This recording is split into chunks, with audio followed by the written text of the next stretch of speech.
如果你有計劃買惠州嘅樓，尤其係臨深片區嘅，千祈唔好錯過呢條片噶啦。聽完咧，至少可以幫你避到80%嘅中伏嘅位。我而家咧即刻俾3個參照坐標你哋記實佢。一線近深圳嘅黃咧係參考龍崗城，一線萬達商圈嘅標杆咧係睇泰豐木馬湖，一線高鐵站嘅黃牌咧就係星河丹台。咪咁快駁嘴住，我用5分鐘將大灣為人最真實嘅價值梯隊咧，係嘛？撕開逐層同你哋講清楚，尤其係第一次喺外地過嚟嘅朋友，你只要攞呢3個盤去睇，就唔會揀錯噶啦。嗱，呢3個盤你可以嫌貴，可以覺得唔值，甚至咧直頭話咧買唔起，但係一定要承認，係各自嘅賽道入邊咧，根本冇第二個可以真正替代到佢哋嘅。佢哋係你過嚟睇樓一定要唔開嘅參照物。點解呢？因為呢3個樓盤咧，全部都係過百棟嘅超級大盤，自帶湖景資源，居住環境好打得嘅。更關鍵嘅係咧，樓下幼稚園啊、小學啊、初中甚至高中呢啲配套係齊晒嘅。出門口咧就係成熟嘅商業集中嘅，人氣旺到長年都唔休，冇租客大品牌發展商全部都係一線絕版嘅地段嘅。買樓嘅人咧想要嘅差唔多全部配套，佢哋一口氣係俾足你嘅，所以咧價錢咧都企得好硬，企都係1萬左右嘅水平，係區域入邊咧最貴嗰陣。呢啲係唔係事實咧？但凡實地了解過，喺網上了解過嘅人咧，都心知肚明嘅。好啦，你哋中意駁嘴嗰啲，我逐個同你接。先講一下一線近深圳嘅，有人唔服話錦繡1號咧，唔係都係臨深嘅頭牌咩？價錢仲貴格調仲靚啊，係嘛？唔通仲會唔夠龍崗城拗咧？係咪？你快啲收聲啦！錦繡1號行嘅係高端嘅品質單腳路線嘅，你要佢拎間似樣嘅公立學校出嚟望一下，有冇集中嘅商業咧？樓下嗰排走鬼檔可以計數咩？龍崗城強就強喺佢所有嘅核心配套全部都係拉到高等嘅水平，即係優等生水平嘅，唔偏科。隔離德州城咧更加係嘛，唔使睇啦，係嘛？學校商業都增咗一大截，社區管理咧仲出晒名嘅亂，所以一線近深圳呢啲板塊錦繡1號咧頂多係排第2嘅。德州城咧勉強係第3，龍崗城就係妥妥嘅台主。再講一線萬達嗰邊嘅，有人即刻會提翡翠山，名氣大係嘛，規模都唔細，配套好似同木馬湖差唔多。我話你哋聽翡翠山出名嘅係佢嘅別墅盤佢嘅高層係挨住別墅區拉成一條直線咁排開嘅，小區花園咧係比較細嘅，散步湊細路哥嘅空間體驗係好壓迫嘅。啲人咧同木馬湖嗰種開闊連貫嘅園林大湖比起身咧直頭咧係2個層次嘅。至於旁邊嘅燦邦三院大愛城，差距就更加大啦，係嘛？萬達商圈呢個黃咧木馬湖係坐得好穩嘅，翡翠山只係可以講排第2啦。接住咧講一線高鐵站可能有人覺得高鐵站邊度冇啫，係咪？重點在於全惠州足足9個高鐵站，只得呢個可以真正實現深圳市中心半小時通勤圈嘅廈深高鐵咧，26分鐘到深圳北。深汕高鐵通之後咧，唔使20分鐘可以直通西麗。呢種軌道通勤效率係成個惠州獨一份嘅。呢個板塊入面咧，住宅本來咧就係稀缺，星河丹台咧根本就係冇同地段嘅對手，屬於嗰種又寂寞又孤獨嘅王者。有人話仲有碧桂園南站新城咧，個位置偏到連排第2個資格都冇嘅，都未夠。星河真正嘅對手咧係要跨地段，係同木馬湖龍崗城係比嘅。明明呢個時候咧又有人咧話提出卓越未來海岸名氣響都係大社區冇錯，但係地段就係硬傷。佢只係算2線近深圳，商業配套咧雖然比普通嘅樓盤強，但係咧一擺喺星河、萬達、龍光城呢啲係咪就顯得好單薄噶啦？嗱，更攞命嘅就係咧，佢之前嘅品質違憲事件咧，搞到好離譜嘅，我冇講錯啩？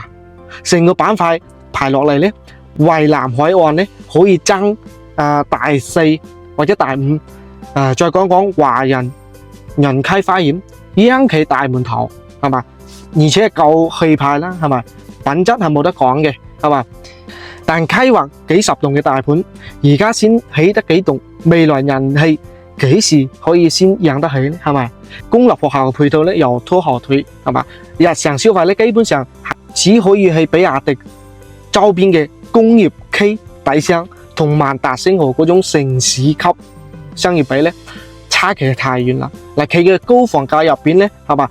品牌溢價食咗太多。講白啲，除咗個品牌同埋品質，其他地段同身價都唔多匹配嘅。仲有華發天人自在城，國企開發有學校有湖景啦，係嘛？但啲商業氣氛仲未成型。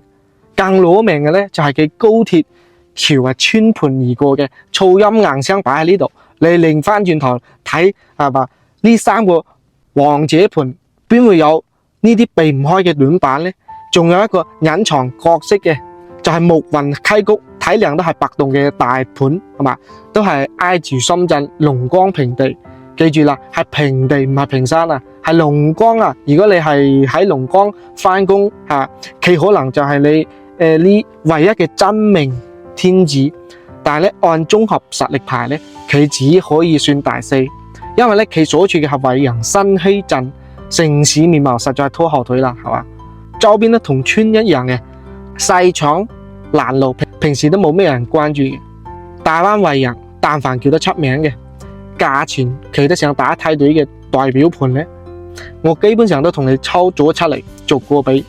先聲明啊，我哋每個盤都做嘅，新房二手房貴嘅平嘅都有，唔存在惡意黑邊個。我只係將呢啲熱門嘅地段嘅代表作攤開，同你一次綜合性作為對比比較一下。普通盤嘅今日咧就唔列啦。呢啲代表盤多數咧係1萬左右，甚至1萬7頭，肯定貴過市場上面嘅6、7千、7、8千嘅。好啲嘅自然就貴啲啦，係咪？呢個道理大家都明白嘅。我比較老，一向係睇綜合嘅維度，商業學校地段、品牌、規模、入住率、人氣，仲有咧最關鍵咧就係保值抗跌能力。單拎一個優點出嚟吹咧，嗰啲唔叫專業。如果死都要我俾個排列咧，就係綜合落嚟咧，排第一嘅永遠都係星河單體，佢嘅教育配套直頭係可以碾壓我前面提嘅所有嘅樓盤，一站封神。你諗下，市場再凍，教育咧永遠係剛需中嘅剛需，係最稀缺嘅資源嘅。而且全惠州目前咧，甚至未來10年真正可以做到半小時軌道通勤深圳市中心嘅，只有佢。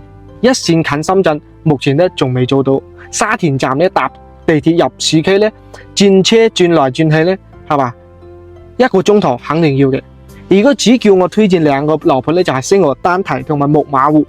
木馬湖翻學都方便嘅，但呢2個盤咧都開通咗樓巴到深圳口岸嘅，都好多香港人買嘅，但木馬湖嘅學校嘅升學率咧同埋優質嘅層級咧，係喺星河面前咧係弱咗一啲嘅。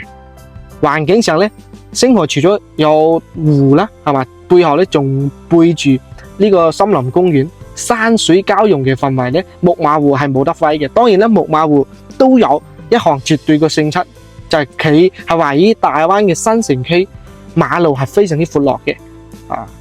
呢啲高樓係嘛，睇到呢啲城市面貌，城市界面係好靚嘅，後生仔特別係年輕啲嘅，非常之中意嘅。星河咧成日俾呢啲人就係講佢門口呢個小路塞車，就係因為佢係舊城區啊嘛。嗱，呢個係先天不足，但咁樣並唔會令木馬湖更加稀缺。星河每平方貴出差唔多2000蚊1平方嘅底氣，就係獨一無二嘅頂級學區同半小時通勤市區。喺學區呢一邊咧，排第2、第3梯隊嘅卓越、未來、海岸同埋龍光城。如果你叫我推薦3個盤咧，咁依然係星河單體、泰豐、木馬湖。龍光城呢三大王者嘅地位係不可動搖嘅。至於華發自在城、華人人溪花園、錦繡一號、德州城、木雲溪谷嗱，只可以話係唔錯比上有餘，但係離鳳凰咧仲有一段距離嘅。如果以上呢啲1萬左右嘅樓盤，你覺得係超預算，都唔使急，唔使慌。大灣為人大把6、7千、7、8千嘅樓，但嗰啲盤嘅學校、商業人氣同埋抗跌性係必然係會弱啲嘅。一分錢一分貨啦，你理解咗就好啦。希望呢條視頻可以幫到你。如果你想知道呢幾個樓盤最新嘅底價同埋真實嘅成交行情咧，或者你正喺度糾結自己睇嘅樓盤到底係屬於邊個梯隊，係嘛，啱唔啱自己，隨時咧可以後台揾我嘅，關注我，我帶你睇頭惠州嘅樓市呢個底層邏輯。覺得呢條片有用嘅，係嘛，記得俾翻個 like，訂閱我呢個頻道，係嘛。咁我哋下條片再見，拜拜。